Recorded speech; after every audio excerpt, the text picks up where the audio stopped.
Салам достор. Бүгүн биз increasing array задачасын карап чыгабыз. Алгач, маселенин шартына токтололу. Бизге n сандан турган массив берилет. Биздин максат ар бир кийинки элемент мурункусунан кичине болбогудай бөркү өйдө өсүүчү массив түзүү. Мунун бир гана шарты бар. Каалаган элементти бир кадамда бирге гана чоңойто алабыз. Бизден эң аз кадамдардын санын табуу талап кылынат. Келгиле мисалды иш жүзүндө талдап көрөлү. Бизге ушул сандар берилген. Биринчи турган 3 санын өзгөртпөйбүз. Кийинки турган 2 саны 3төн кичине болгондуктан аны 3кө жеткирүү үчүн бир кадам кошобуз. Ал эми 4-чү орундагы 1 санын мурунку 5 санына теңөө үчүн 4 кадам керектелет. Жалпысынан бизге 5 кадам жетиштүү болот. Бул маселени чечүү үчүн биз ач көз алгоритмин, greedy approach, колдонобуз. Логикасы абдан жөнөкөй.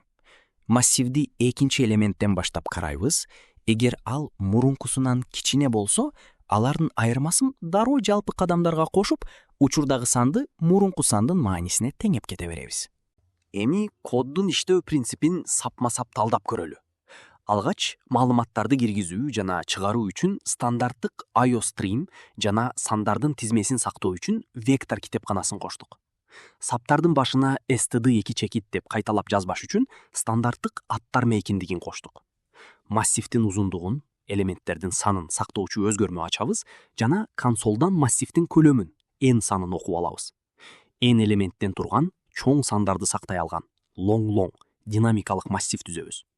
Массивдин бардык элементтерин киргизип алуу үчүн 0дөн n-1ге чейинки цикл ачабыз жана консолдан келген сандарды массивдин ар бир i орнуна ирети менен окуйбуз.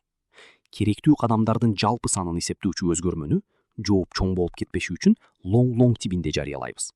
Салыштыруу цикл ачабыз, экинчи элементтен индекс 1дан баштайбыз. Анткени биринчи элементтин алдында сан жок.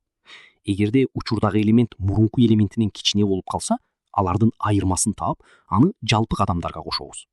Учурдагы элементти мурунку сандын маанисине теңейбиз. Табылган эң минималдуу кадамдардын жалпы санын экранга чыгарабыз. Алгоритмдин убакыт татаалдыгы болгону O(n) түзөт. Анткени биз массивди бир гана жолу айланып чыгабыз. Эми жазган кодубузду CodeBlocks программасында иштетип, мисалдагы маалыматтарды киргизебиз.